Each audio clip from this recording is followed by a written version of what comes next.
Hello, everybody. Excuse me. I don't think I need that. Can you hear me, or? Good enough. We can swap if we have to. Yeah, thanks, Alex. I'll be very honest with you. These are always a little bit tough presentations to give because it's such a mixed bag. And energy codes are the equivalent of like a human horse tranquilizer in a lot of ways because they're very technical documents. It's my ambition for the day is really to not talk so much about the technical requirements of the code. There are consultancies, there are builders, there are energy advisors who are extremely good at that kind of stuff. But what I really wanted to talk about is the impacts energy codes have on buildings. And that's from a valuation and a user point of view. Because I think that's probably the part that gets left out the most. And I'll say this, I'll convey a little bit of a story, but when we get involved in a building, there's a few items that always strike people as being big ticket items. Energy efficiency, particularly in the commercial world, are one of the top of that list. A cheap chiller is $50,000. A high performance chiller is $250,000. And it is all cap expense, it all comes out. It often is not expenses you can recoup as a developer of a project, so it has a very significant impact to the way people think about this problem. And I guess with that said, that's what I'd like to talk about today. So we're not going to dive deep into the technical requirements of the energy codes. Instead, let's talk a little bit about their framework and their contextual standard. The reason Alex said come up with a title, and I called it Brand New Floors for a reason. Number one, it's a very common retrofit, but more importantly, I just want to start off with the idea that says building codes are not ceilings. They are not best practices guides. Excuse me.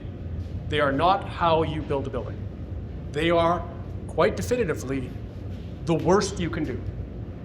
To say you met code is to say, if I did a slightly worse job, it would be illegal. That is the other way to say you've met code. The vast majority of the industry does not see it like that. They think of codes as being, oh, well, I've attained a good standard. No, you made it barely legal. So with that said, I'm going to talk a little bit just about myself, and I hate doing this. If I seem nervous, this is the part I like the least about all of this. But I just wanted to say, I think there's a couple things to say. I talk a pretty good energy game because I was a consultant. I got a degree in physics, so I do at least have an idea of how energy works in buildings. More important to this discussion, for about 15 years, I've been on the federal committees who write the energy code. So again, if you ever have trouble sleeping and you crack open the authors page of the NECB and 936, I'm in there along with a lot of my colleagues. And perhaps the most important one for today is in this new iteration of energy code standing committees, they've asked me to chair what we're calling alterations to existing buildings. And that is we're going to talk a little bit about that in principle, if not in detail, because I think if I was in the buildings game in terms of making money on them, especially in existing buildings, that would be the one that would be most interesting to me. And I think it's going to tie in really well with the SAIT information that Amy was giving, because when we talk a little bit about scope and how this works and how this fits together, it should all kind of come together. I also do feel compelled to say I am not an accountant, I am not a planner, and I most certainly am not a lawyer. So I'm going to give you my opinions on these things, but please consult the appropriate professionals when you're actually putting them into practice. A couple things we'll cover today. This is really probably nothing you haven't figured out already, but we're going to talk about energy efficiency. We're going to talk about the impact on real estate. And the one in the middle is, again, it's something that often gets left out, but it's that relationship between the legislative framework. Because codes, at the end of the day, are not best practice guides, they're legal documents. And it's important to understand how they work in relationship to all the other stuff. The goal for today, let's provide a basic idea of the opportunities and resources. We're not going to expect you to be energy code experts. That's not fair to anybody in an hour. But what I think we can do is give you guys enough information, or ladies and gentlemen, enough information to be able to have a kind of a lucid and a good queries when you do run across energy advisors, consultants, people who are looking to do energy upgrades, municipal officials, etc. So let's start with a few mostly accurate and bold truths. And I think these are worth doing just because they set the framework for why this matters. Buildings are a problem.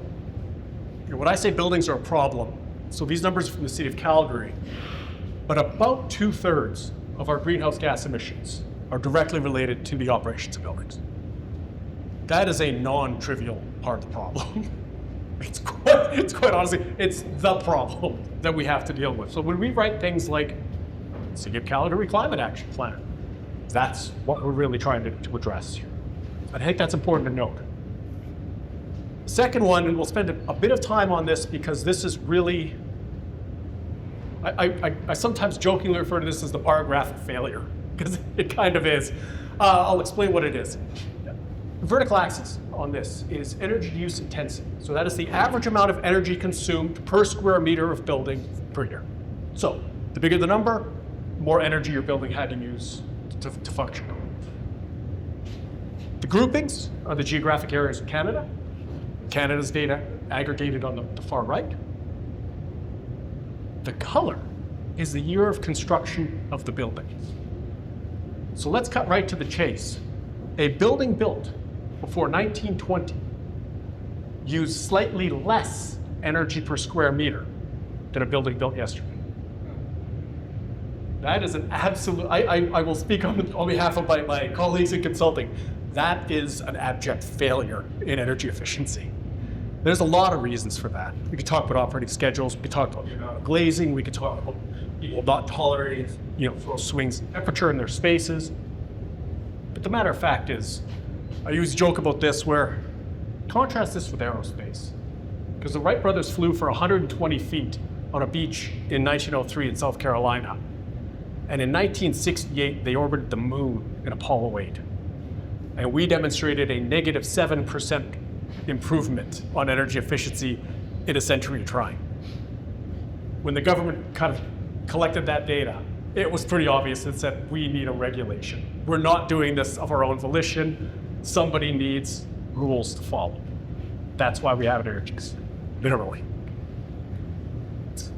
That brings me to my next point, which is people actually like energy efficiency. And that is not me talking. Let's talk about some data. First one, we'll go to this one, which is a study done by the Advocacy Foundation. Does energy efficiency matter to you? Yeah, again, almost 2/3 of people say yeah, it does. We live in an era when environmentalism is back on the table. And it has a cost, but it's a cost some people are willing to bear. And that some people is a much bigger number than it was even just 5 years ago. Further reference, again, do you support energy efficiency legislation? So that is not saying, do I want to become more energy efficient? That is saying, are the laws appropriate to make you be more energy efficient?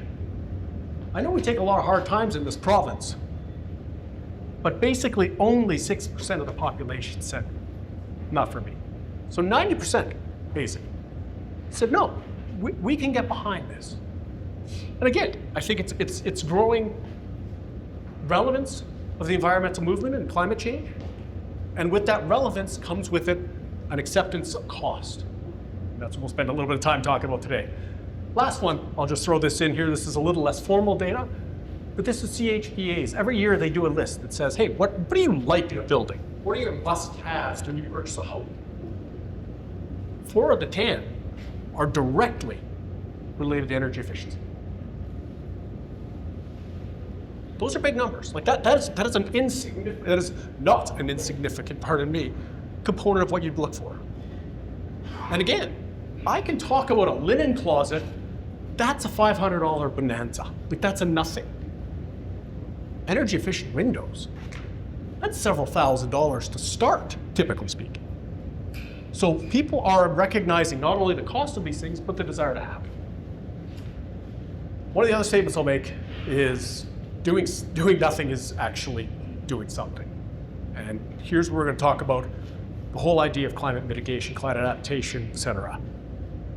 I love this thing just because it shows the magnitude of the potential problems. I'm going to point this guy. In August, we had a hailstorm in Calgary.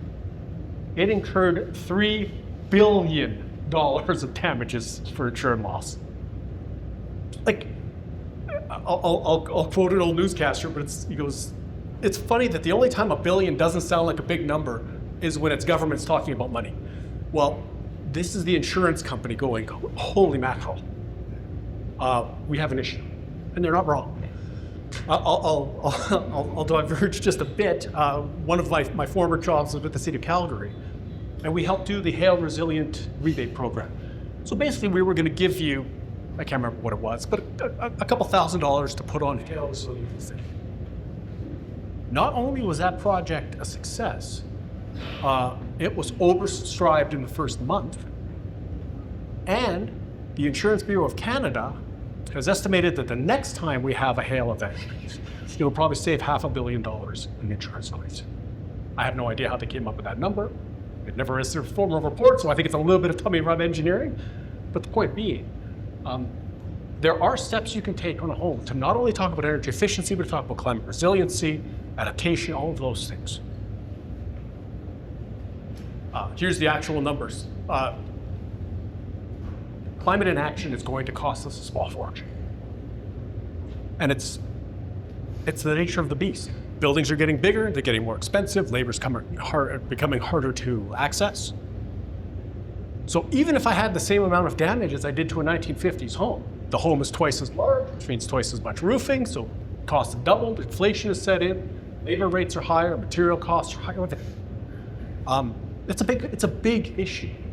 And it's a big enough issue that people are talking about how do you deal with this. California went through its wildfire series, and one of the things that I thought was kind of underreported was how many insurance companies had told people, you don't get fire insurance in California anymore.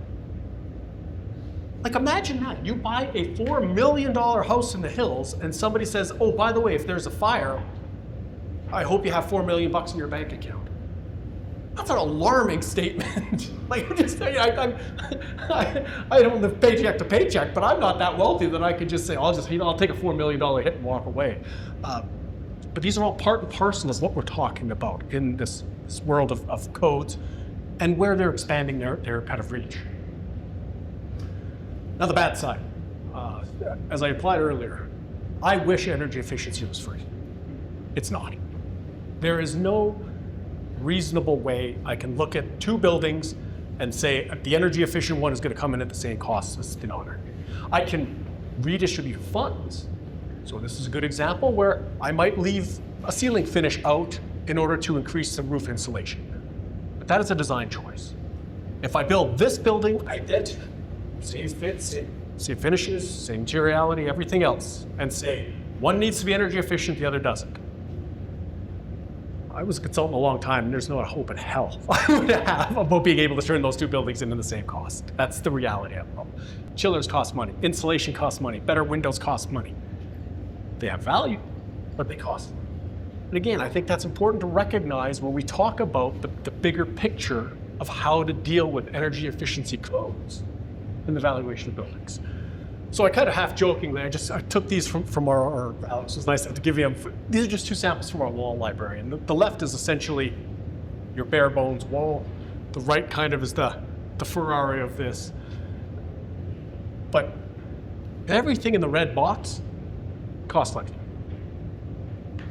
And it has a payback. And you can do some pretty sophisticated modelings and get some very good loan structures, but they do cost money.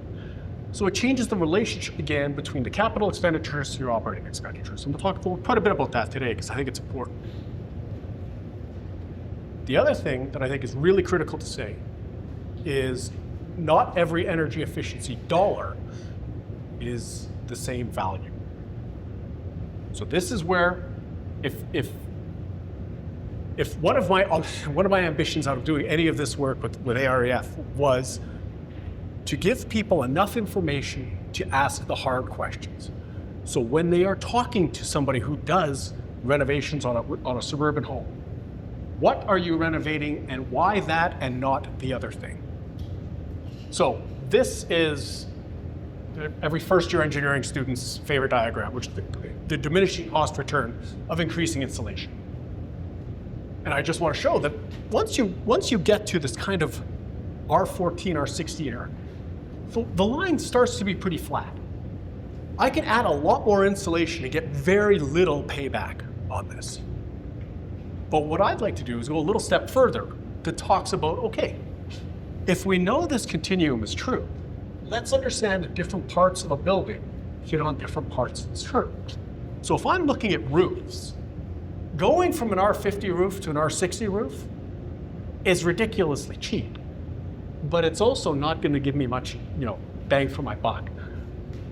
We're into the walls category, you're a little farther down the road. But when you look at windows, going from an R3, double pane low-end window to a triple pane or more sophisticated argon filled with vacuum sealed unit, now I'm getting huge paybacks.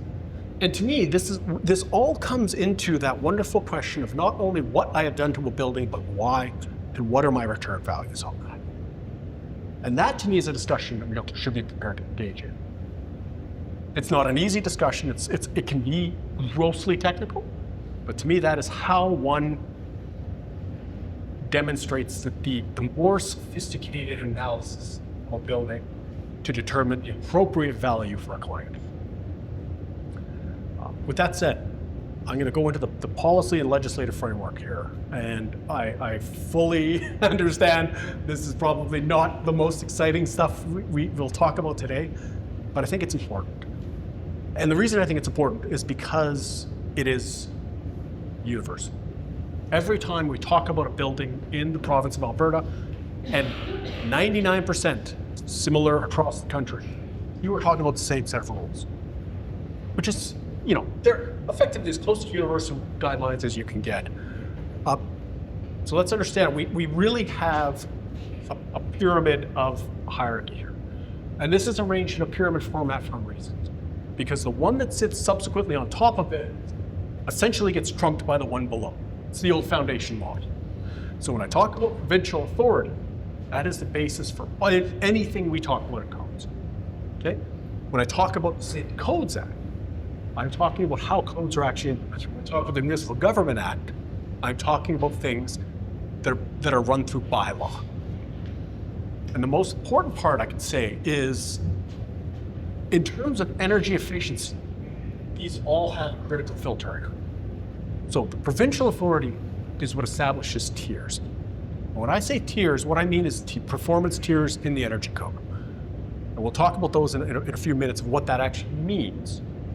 But really, it's the understanding that says the province is what's going to establish what the minimum level of energy efficiency will accept is. And that is done legislatively by the provincial government. They review it every couple of years, and we all have to live it. It's pretty cut and dry. The Safety Codes Act, and that's highlighted for a very specific reason. It does a couple things. Number one, it sets out all the rules and processes for when I have to use a code. It also tells me what buildings and when they apply to code. And when we talk about alterations to existing buildings, that's going to be a really fundamental part of it. Because when a building is constructed, it effectively sets its code of compliance on. Not when it's sold, not when it's used, not when it's torn down. When it was constructed, really effectively sets, or has in the past set the rules. Top is municipal government. And the reason it sits above the Safety Codes Act is there is a very important section in the Safety Codes Act. And it says, so the Municipal Government Act really says something quite important. Any municipality in Alberta, can pass bylaws. It means I get to set rules. And those rules, from the perspective of buildings, include things like setbacks. It includes things like maximum building height, what the uses that are appropriate, what the zoning and the land use are. It also enables me to set incentives. The SAIT program is a very good example of that, which is, it is provincial legislation, but every municipality would have to put into place a bylaw that says, this is what I'm going to do, these are the rules I'm going to follow for that. The reason these two have a bit of a terse relationship is there is a part of the Safety Codes Act that says no municipality in Alberta can pass a bylaw that infringes on any aspect covered by this code. And the this in that sentence is the building code. And it was set in there for all the best reasons.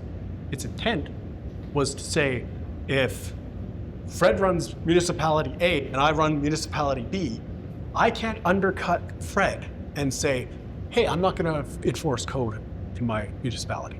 You can build whatever garbage you'd like. So it was set as a kind of a bulwark to prevent people from undercutting code. With the adoption of energy codes, though, it also put a cap on the top one, which is the province has interpreted that to say, the province basically said, no, that also has, it's a double-edged sword you guys have written. Because it also means if I run municipality A, I cannot put in place a bylaw that says you must do better than code. It was in there for a very short time, but the provincial lawyers got a hold of that one and it basically got yanked just about 4 months ago, to be honest.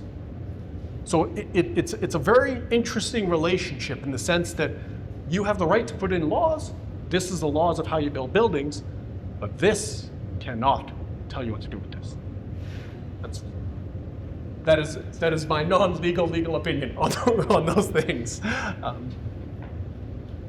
There it is. What I will say though is, incentives is highlighted here because we're going to talk a little bit about development incentives, and this is where Alberta has a tremendous amount of opportunities.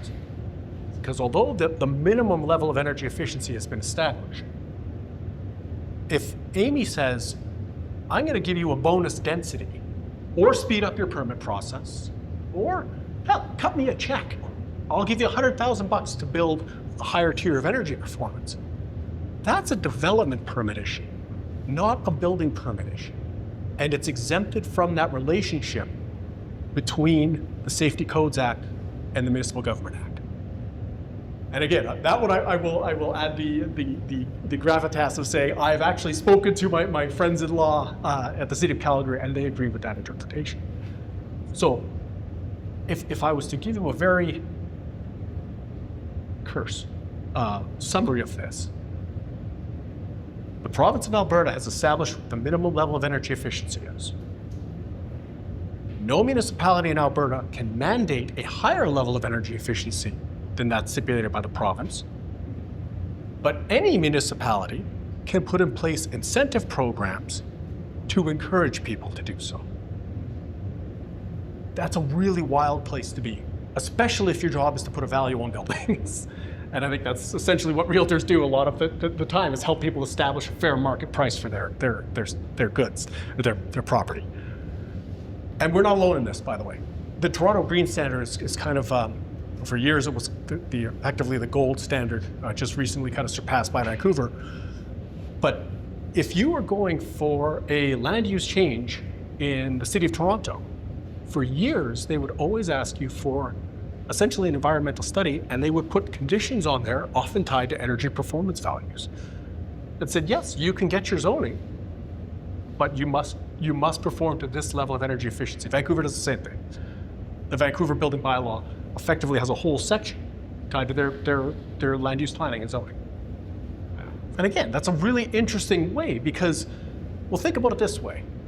If you had a downtown site suitable for redevelopment, and you knew this, then the building you can build on that site might range from 6 stories to 12, depending on how much you can convince your client or inform your client about appropriate energy efficiency levels. That grossly changes the value of that property, understanding that rule and those interactions. And I think that's important. Again, I'm going to use the word important a lot because I'm probably biased, but I think energy codes, in a nutshell, are probably the most impactful with respect to cost of construction of buildings today, of all the relevant codes, but certainly the greatest opportunity about how to get better at stuff. I can't do a lot better in a life safety document than I do, and I can't do any worse. So I have a very narrow band.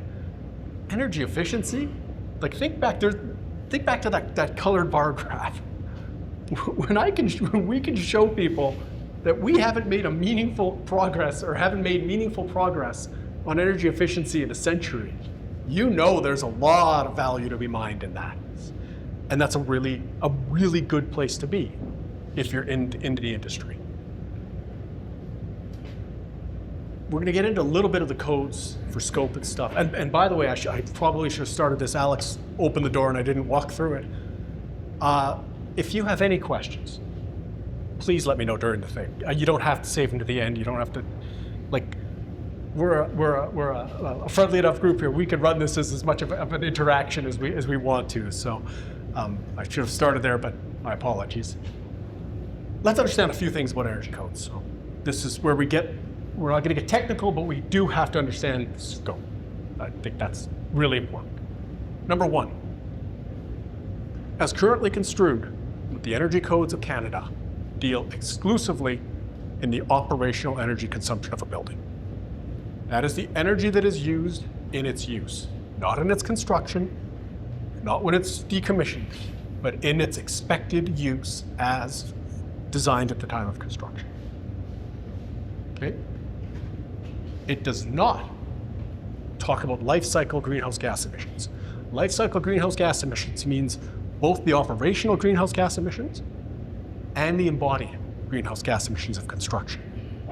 But you will note, I have an awfully big and bold thing that says for now, because the next iteration of the energy codes, you do talk about operational carbon, and the one after that, which is only 6-7 years down the road, will be dealing with embodied carbon as well. That's, if anybody's a youngish professional or looking for a career change, I'll solicit some absolutely unsolicited career advice. Get into that business, because you are now talking about a very complex problem. Because if I have to deal with operational energy, operational carbon, and embodied carbon, the choices I make on a building are impacted not only by its use, not only by its operations, but by how long it's there for. Incredibly impacted. Like, you have just, the analogy I used at the federal committee is, just so everybody I actually stood up in a meeting and said, just so everybody's aware, this committee just went from doing algebra to doing calculus. And I go, I hope we're all ready for this, because there's going to be a lot of questions. And the reason I say that is because if anybody kind of goes back in their mindset to their days of learning calculus, everything has a time dependency now. Everything works in relationship to how much I've changed something else. So yes, I can put more insulation in a wall. Yes, I will reduce its operational carbon, depending on or its operational energy. Depending on the type of insulation, I may reduce its operational carbon by a certain amount. And I'm also going to increase its embodied carbon. You can see now I'm dealing with essentially like the sliders, right? And nobody has an answer on this yet. And I think it's going to be a really, really fascinating place to be in a few years. Last part, it does not cover EV charging nor renewable energy. So the energy code is an energy efficiency guide only. Putting solar panels on your roof, it's a wonderful aspect for SAIT. It's wonderful for the reducing the energy consumed in operations, but it's not a usable tool for complying with energy codes. Last thing, it ends at energy, or soon to be carbon. It doesn't talk about water use, doesn't talk about, give me an asterisk behind that doesn't talk about water use, because it does in a roundabout way. But it doesn't talk about sustainability objectives. Biodiversity is not in the cards. Urban heat island is not in the cards, all of those things. It does talk about water volumes and consumption under domestic hot water, simply because the more water I use and have to heat, the more energy I consume. So it only looks at it from the energy consumption perspective. This is what I was kind of getting at with the whole title of the thing about codes being floors. That's what building codes do. Traditionally and currently, they've always set a minimum standard of compliance. What energy codes are doing in a tiered world is saying, all right, let's talk about where we are today. That's your minimum standard. But let's also talk about levels of performance improvement that are relevant for buildings in the future. And this is why the idea of using tiered codes as part of an incentive program have a lot of value. So when we look at what a tiered code is, and again, I'm not going to bore you guys differentiating between small buildings and large buildings. We'll be pretty fluid in the question of if it's commercial or homes or whatever, but the principle is as follows. I've got 4 to 5 steps, depending on which document you're dealing with. But on each of those steps, 10% less, 20% less, 40% less, net zero either being 60 or 50, depending on which document you're in. But they basically set objectives based on the percentage of energy consumption you're permitted to use. So if I'm doing a tier 4 building, if my EUI was 100 gigajoules per square meter, I now am restricted to 60. So that's how the entirety of tiered codes work, is how much energy you're reducing below the baseline compliance. I might pause there in case, I have a bad habit of, I've been doing this for a while, so I may think that's clear, but I'm gonna do a quick kind of straw poll that says, on some at least kind of base level, is it resonating? Okay, yeah. So there's tiers, there's multiple levels, and it's just percentages down. Just a question about you've got numbers 1 through 5, and you refer to them as tiers. And earlier you talked about building codes tiers. Yes. So I just need to know that at the top says energy codes. So what's the relationship between energy codes and building codes? It's a great question. That is, you know what, thank you. So when I refer to tiers, I'm always going to be talking about energy codes. However, there is, let's take a bit of a moment to talk about the relationship between building codes and energy codes. So a building code, an energy code effectively operate in the same way. They're both minimum standards for compliance.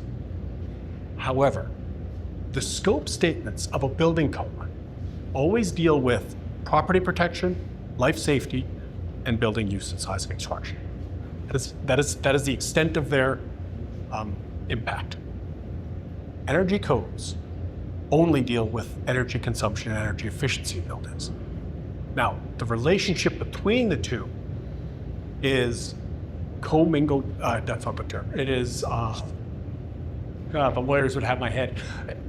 There are two pieces of legislation that exist on the same jurisdictional level. So what does that mean? It means I have to meet both at the same time. So the analogy I often refer to is, if I'm pulled over for speeding and I go before a judge, they might say you were speeding, and if my defense is, yes, Your Honor, but I didn't blow over on a breathalyzer test, the judge will tell me, well, that is great, but you must meet the Highway Traffic Act and the Highway Safety Act at the same time. That is exactly how that relationship works. So they have different areas of focus. Again, life safety and property protection and building codes, energy efficiency and energy codes, but I must meet both at all times.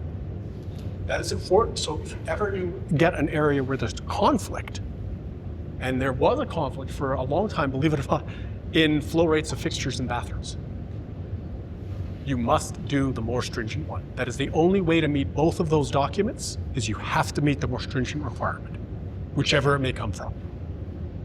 So it doesn't, when you read the legislation, it does not say you must meet the building code, and if you can, the energy code, or vice versa. Quite the opposite. You must meet this document, you must meet this document, and there is no hierarchy in the legislation. Does that answer your question? It's a really... It does. It makes me wonder, in Alberta, yeah, which energy code tier do we have to meet? I think you're exactly one slide ahead of me, because we are exactly that, a tier 1 province right now.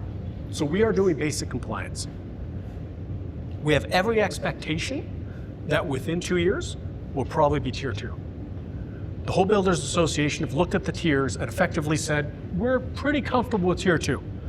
And I think from a greenhouse gas perspective, emissions and kind of making room for our heavy emitters, we're probably going to see that legislative change where we will be a tier 2 province relatively quickly. So what to kind of build on the point you asked, because it's a very valid question.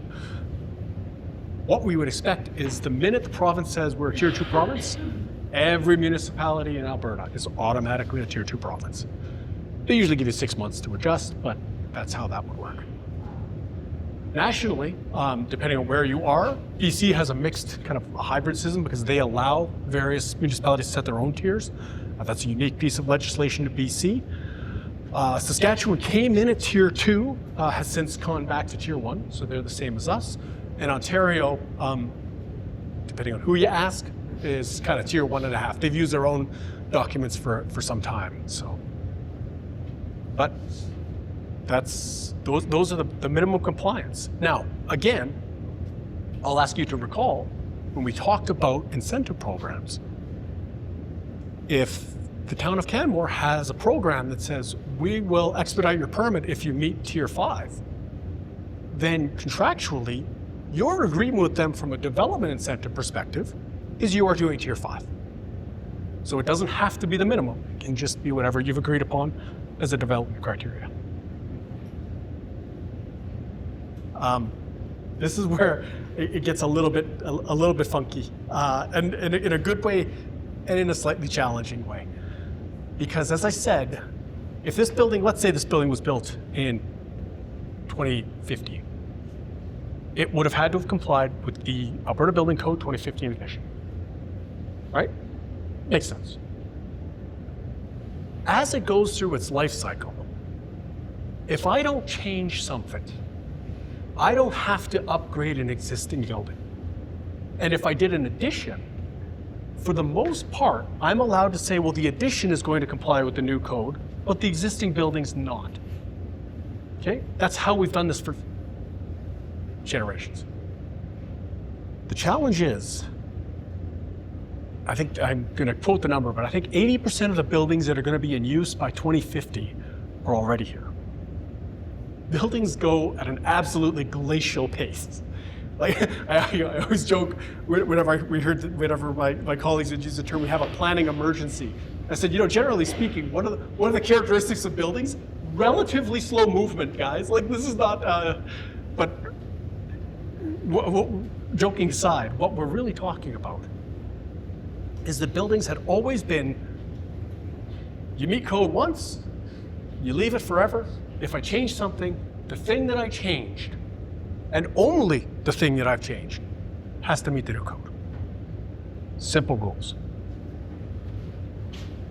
Our friend Alterations to Existing Buildings has said, not for energy, it doesn't. That's where it's going to get wild. So there is a whole series of work. Now, this is not in code yet. This is your kind of going into the future. But there is a large number of documents that talk about alterations to existing buildings. And I'm not going to bore you with the details on this, but it's going to ask people to say, are you doing a minor alteration or a major alteration? Because if you're doing a minor one, I get to treat it the way we used to in the good old days. So you only have to do the parts you've affected.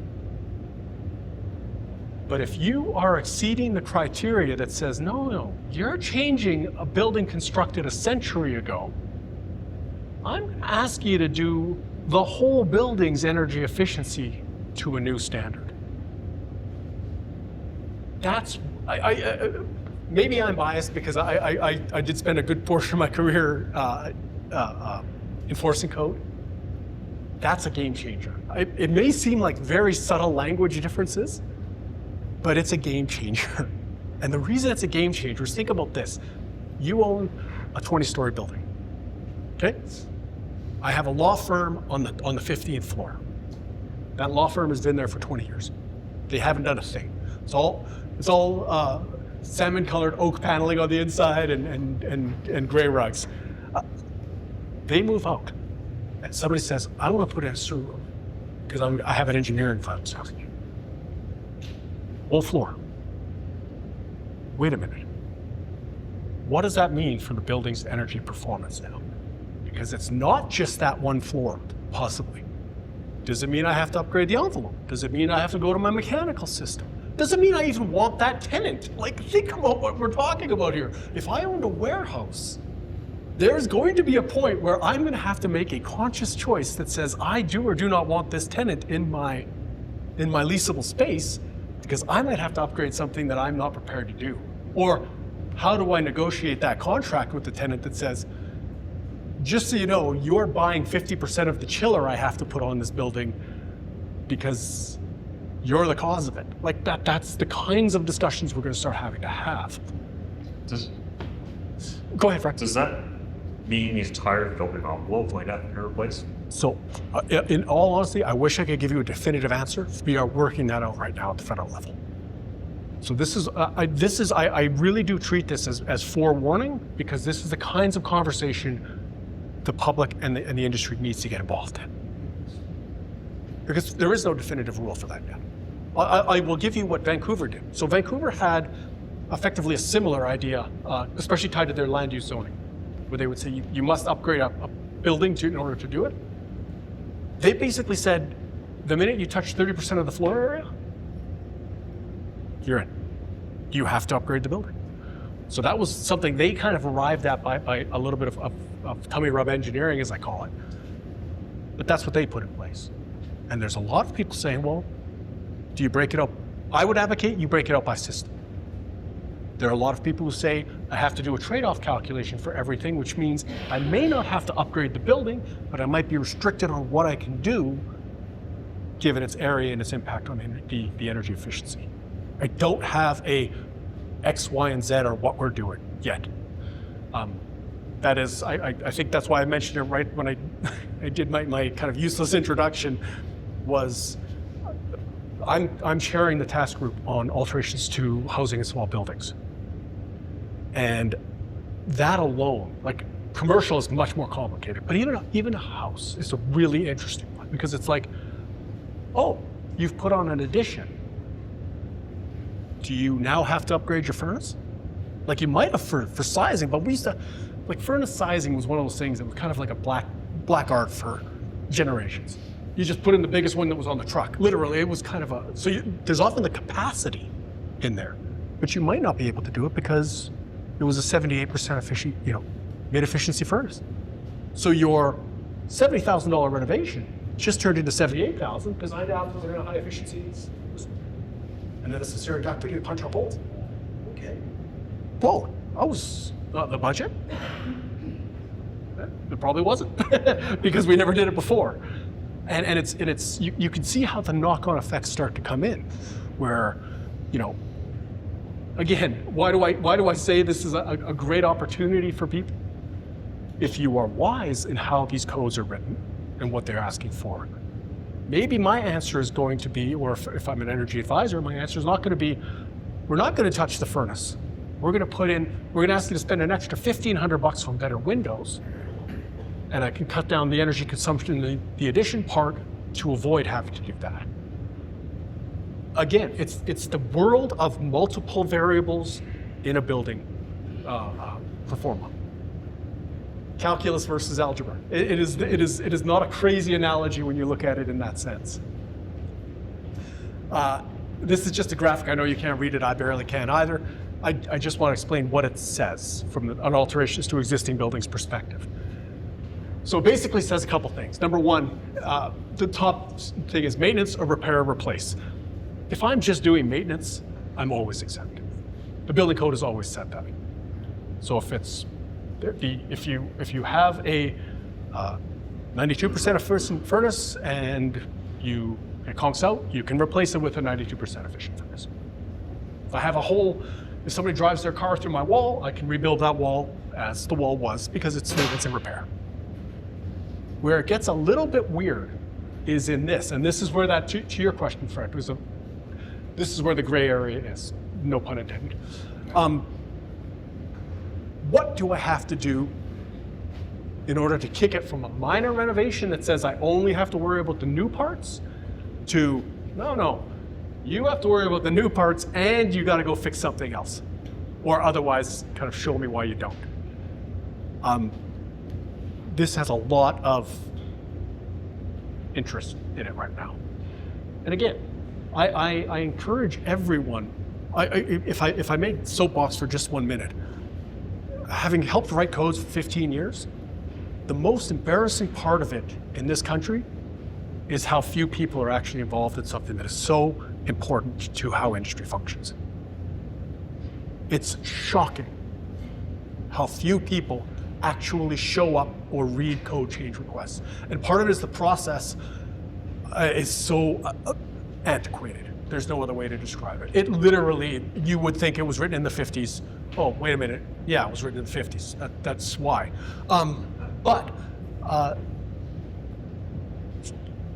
The projects we do with AREF is a good example. I got really excited when we got this one in the SAIT offices, because this is an opportunity to introduce people who would probably not think about energy codes in a meaningful way, to get them to go, wait a second, I better pay attention to what those lunatics at NRC are doing, because this might actually grossly impact me in the future, or provide me an opportunity to get better at my craft and to provide really valuable insights to my clients. And I can't think of no bigger one than alterations to existing buildings for that. Just some takeaways. Again, I added this one because the codes are changing. It's like the only thing that moves slower than glaciers is codes. That's the only way to describe it. But I will say this, tiered energy codes do present a really interesting opportunity, both from the municipality perspective. So what can I do for incentives? How do I measure things in terms of energy efficiency?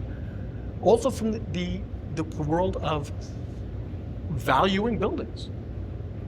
Like, we're going to talk about this in a few seconds like, I'm not sure I agree with their model. Well, we'll talk about, like, there are groups in Europe who are literally talking about carbon stranding assets, as in a building that will soon be more of a liability than it's worth. And I don't know how you tell a client, oh, by the way, you know that $70 million building you bought 10 years ago? Yeah, you have to turf it as a tax loss now.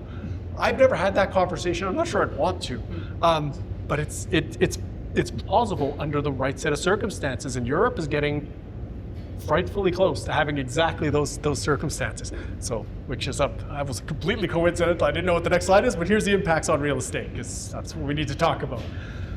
I'm a big advocate of this. I always talk about total cost of ownership. And my favorite line is, my wallet doesn't know where the money goes. It just knows it left. And I know from an accounting perspective, that's not always true. I realize that dollars going to maintenance are different than dollars that go to utility bills. Fair. But let's dumb this down, because this is both for sophisticated commercial real estate holders. It's also for people who buy a house. For the people who buy a house, unless I run a home business, I have nothing. It's all just money leaving my wallet.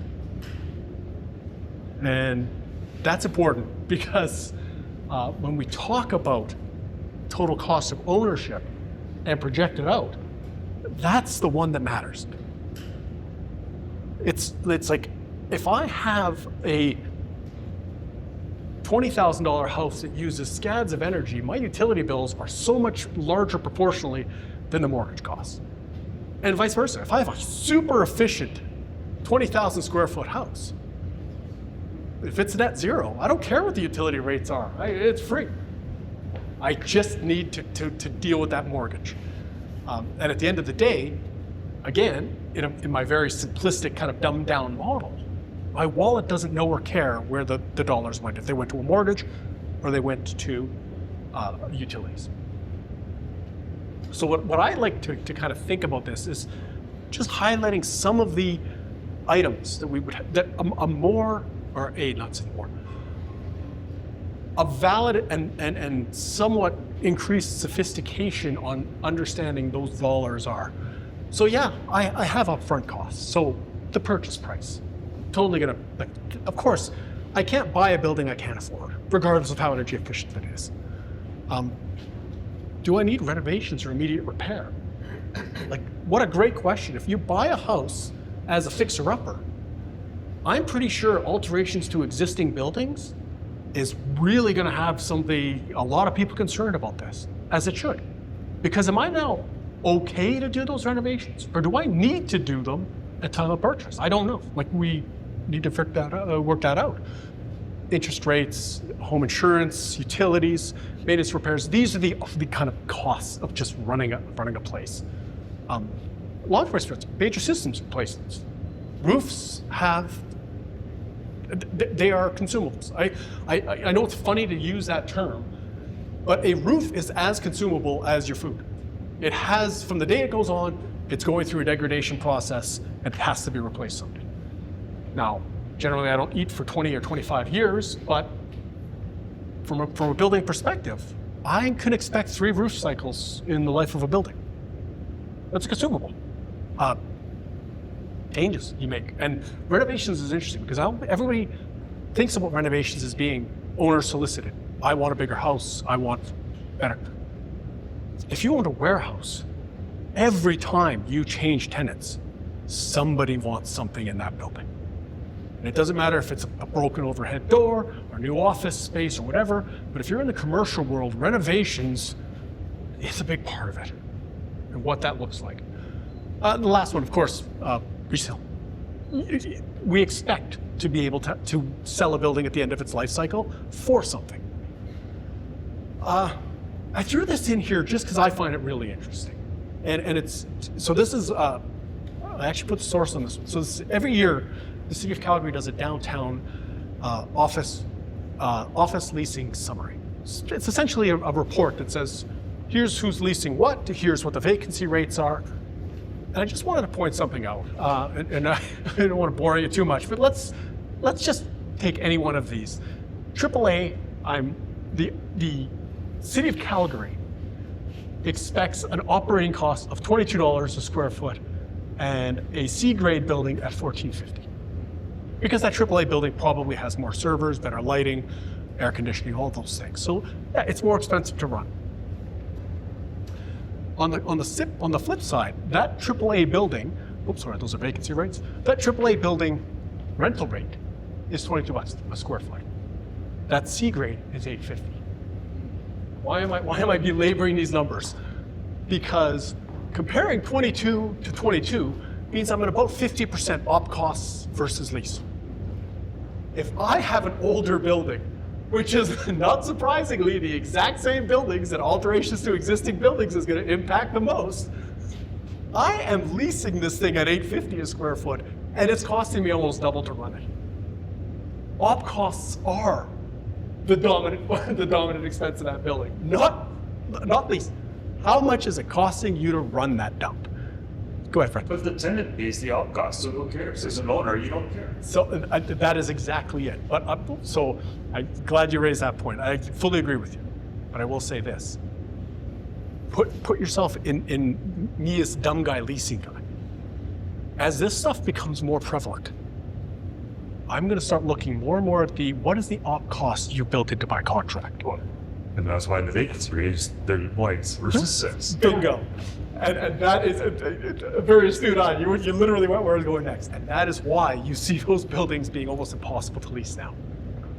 And that's why I'm going to talk about this for just a minute, because I have to, because the physics nerd in me needs to do this. If I don't, I'm just not happy. These are called Sankey diagrams, okay? So all they do is they show energy flow, so the lines connecting things, right, shows where the energy is going, and the width of the line is how much energy. So it's a very quick way of understanding how energy flows within the system.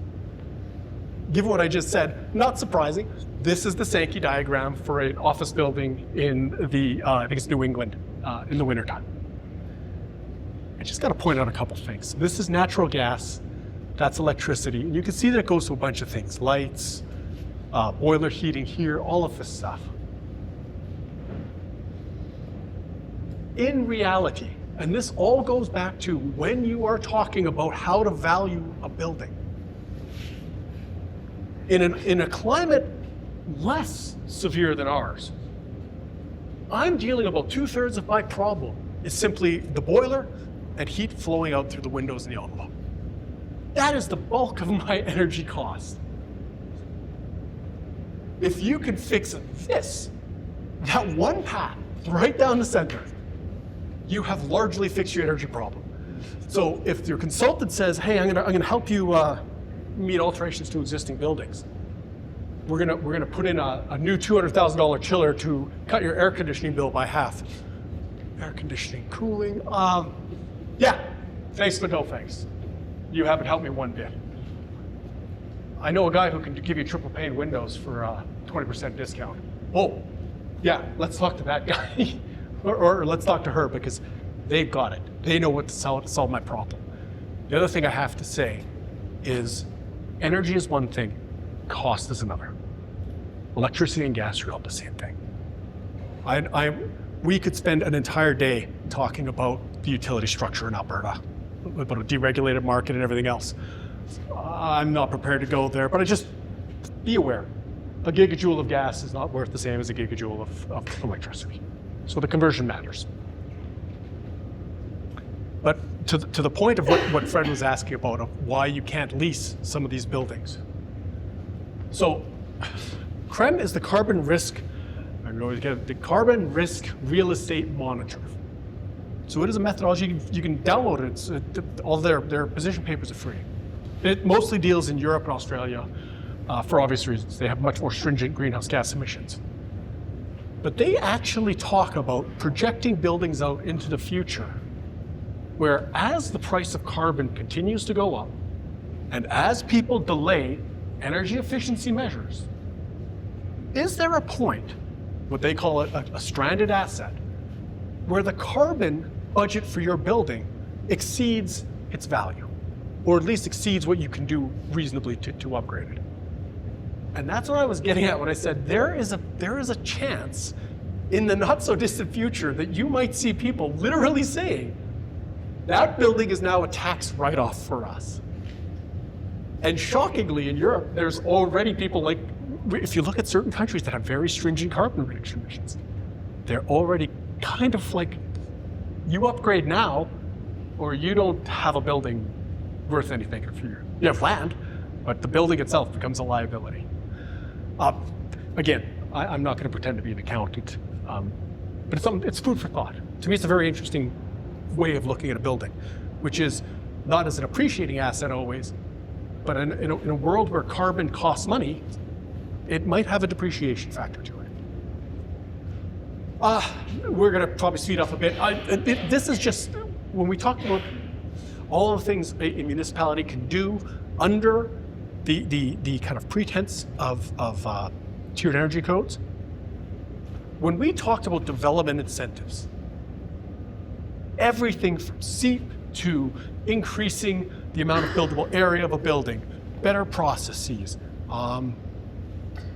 rebates for specific energy performance targets, we've waived landscaping requirements for green roofs. This is basically your shorthand guide to the Municipal Government Act that says, this is all the stuff that's in the table today. Like not if we lobby the government, this is everything that a government or municipality in Alberta can do tomorrow, which is a nice place to be. I'm not going to dwell on this. Amy covered it much, much better than I ever could, but SEEP is a big part of that.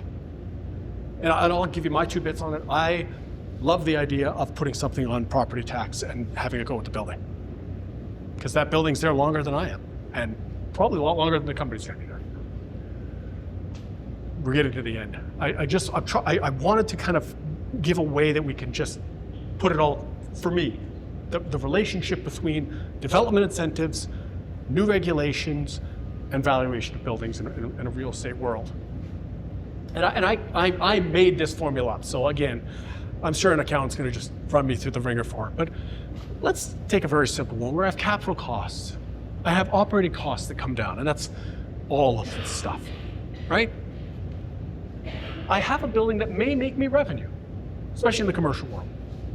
But there is the possibility I'm going to rent some of my building out, even a home, for that. And then I have something that I dispose of when I am done with it. The building may or may not be in good shape, but I'm going to dispose of it for various reasons, and I get money coming in. At the end of it, that's my investment. And it's as simple as that. Now, what I just wanted to point out is When you look at tiered energy codes, development incentives, alterations to existing buildings, changes to utility structure, renewable energy programs, and offsets cost, you're darn right my capital investment is going to be shaped by what energy tier I build. Energy efficiency costs money. We started there for a reason. Is it going to be affected by developments? Yeah. If I can build twice as much building on the property because I got an increase in FAR, of course my performer changes. When I go to the operating costs, this is a direct output of your energy efficiency measures that you put into your building under the tiers. It's also going to be changed by when we start billing carbon, whatever the cost of carbon might be, and all the offsets you could do there. Revenue, again, do I get more rent if I can show someone they have a reduction in their energy or off costs? Possibly. That's a very reasonable thing to say. Again, the whole idea of a carbon offset mark. Once we start really talking about operational carbon as a codified way of metric, I can now take a utility bill and go, that's the carbon associated with it. Resale, again, energy tier. Would I expect higher energy tier performing buildings to resale higher? Yes, I would, because a more sophisticated accountant will make me account for that. And again, using programs like SAIT to put renewables on there, again, goes with the building, not with me. It's an asset I've put into the building and it's baked into my property tax to do that. And investment, it sounds perhaps a bit cynical, but I've often joked, developers don't build buildings because they love buildings. They build buildings because they can be profitable when you know what you're doing. Don't get me wrong. I understand that people will go build a cabin in the woods for nothing more than passion. But that's probably like 5% of our building stock. If you're into the world of commercial real estate as a good example, I don't know of anybody who puts up a warehouse because they're just adamantly passionate about overhead doors. But you do have them that says, I'm going to build a $4 million warehouse because I can, receive $480,000 a month in revenue. It's an investment. And the takeaway is, again, you could read this as your thing, but this is the one that I wanted to really focus on today. I wanted to treat this as an introductory session so people can become comfortable with the concepts and then use that to become a full picture advisors. That is if you ask me how I would want to be seen in the building community, it was somebody who understood all of the rules, regulations, and opportunities of a system and could help my clients be more profitable or happier in their transactions. And I think that's a pretty decent objective for almost anybody. As an architect, you spend your life shattering people's dreams because they don't have the money to build what they want. This is kind of the inverse in a certain way of being able to do that, which is you get to actually help people make better choices. And for me, so thank you very much for your time. Appreciate it. No worries. Thanks, guys. I don't know if anybody has any questions or. I was kind of waiting if you were going to talk about green leases. Personally, I think the only way to get people to build commercial buildings more energy efficient than code is through demanding banks to accept only green leases, which would demand landlords to make the tenant sign green leases, and the tenants would benefit from it. Yeah. But if the banks don't do it, nobody does it. So where are the banks, and do you know what's being done to force the banks to run green leases? Yeah. The only lease. Fred, you're always astute on these things. I avoided that topic for a reason. So number one, I would agree with you. If the economics of sustainable building don't make sense, the legislation is always going to be kind of pushed to the side. It's just the way it goes. With respect to green leases and green finance, there are a number of institutions who are talking about how to offset essentially the increased capital costs and give you a revised mortgage. So what banks do, I can talk about homes more than I can about commercial properties because it's just the one I know more about. When you apply for a mortgage, the bank doesn't say this, or it's probably in the fine print. They assume a utilities rate based on the square footage, based on the number of bedrooms, based on a bunch of stuff. And for houses, it's actually pretty predictive. So, you basically look, if a house has 3 bathrooms, 3 bedrooms, okay, you know its energy profile pretty carefully, like this much square footage. And so what they do is they assume a rate, and that's built into how much mortgage you qualify for. So what a lot of the more sophisticated financial institutions are doing is saying, if you build to a certain level of sustainability, we're going to transfer the money we would have expected to put towards your utility bills to your mortgage. And it's tweaking that capital expenditure, operational expenditure number a little bit. That is the first step.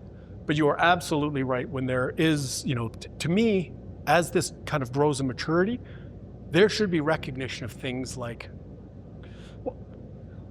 I'm gonna pause and go back for a second.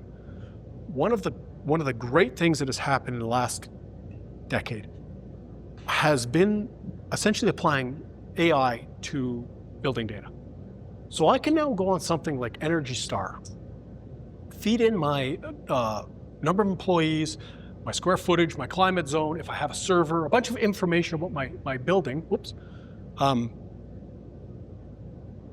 and then put it into essentially a projector that says, yeah, okay, this is what a typical building of this type and use should be using for energy consumption. Are you better or worse? And it's really being used by a lot of more sophisticated real estate holders to say, okay, this building is always underperforming. Let's talk about what we have to do to bring its operational expenditures down. Like, how do I do that? I think in the future, what would be nice is if banks had that level of sophistication applied to them. Again, I wish I had a crystal ball and could tell you how we're going to get there. I don't. But it's a very valid question. But the financial component of this is a big part of it. Any other questions? It's a great question, Fred, by the way. It is, we always joke, there's 2 kinds of green. There's the environmental green, and there's the dollars green. And the dollars green is, boy, is it much more important for most people at a meeting. Like, it's very cynical, but it's true. If not, I'm gonna stop talking, but I'm here for the rest of the day along with my colleagues, so please let me know if you have any more questions. Thanks.